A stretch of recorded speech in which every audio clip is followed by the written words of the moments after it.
A day in my life sa batang ina nga naay duha ka anak. Good evening mga guys. So karon padong na kole. Gikan day ko sa Robinson Fuente. Kay gistogo ko sa akong mother nga pinakagwapa. So kanin mo na siya sir Fuente Circle di ay. Di ba pusing-pusing pang kalog charis ha. So kani dire dapita guys. Padong na jud ko ali ana.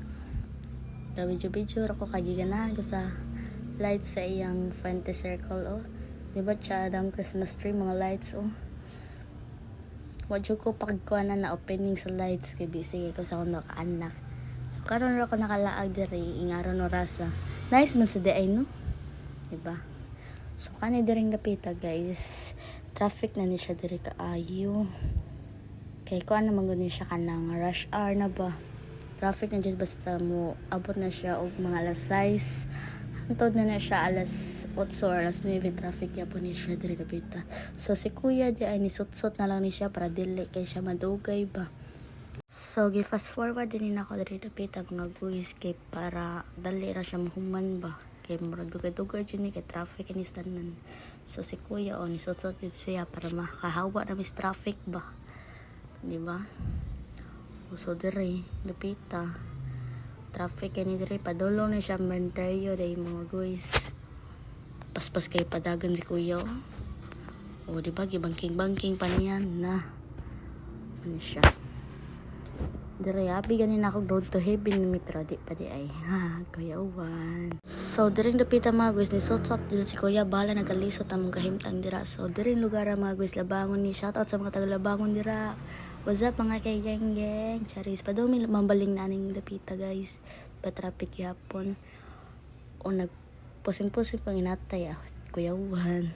So kaning diri napita day hapit na mi diri abot na nami sa flyover sa mambaling di ba tsada kayo ang simbahan sa San Roque dito guys. So kaning diri napita guys hapit na mi abutan ni tabada na ni diri dapita o niloy ko na si kuya sa gamay nga daan di ba.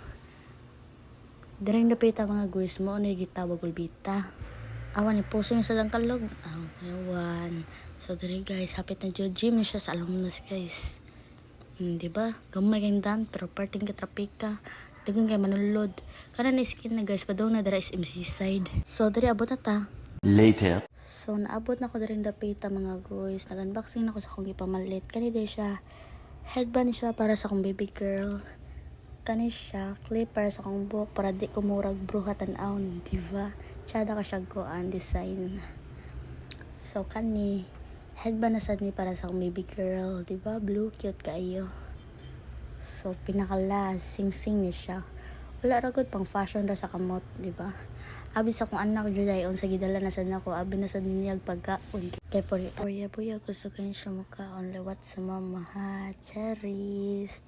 So mauna din yung pinaka-excited nga part sa tanan mga guys. Nakapalit ko og second phone na ko nga magamit. Android siya. Infinix Hot 60 Pro Plus. So mauna ning dapit nga unboxing na ko sa akong new phone. Sorry sa akong reaction. Kaya excited ako maka-open. So darang dapit gahi kay siya guys. Di siya matabang ha. Gamuro akong naong darang napita. Murag di kasabot. Diba? So excited na din na siya dirang napita. Tago-tago lang ha. So dara din siya guys akong phone nga bag-o.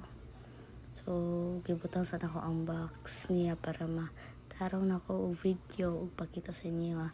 So mao ni siya 3cam ni siya ang Infinix. Nipis ra kani siya guys perting kagaanan. Smooth ra kani siya dalon.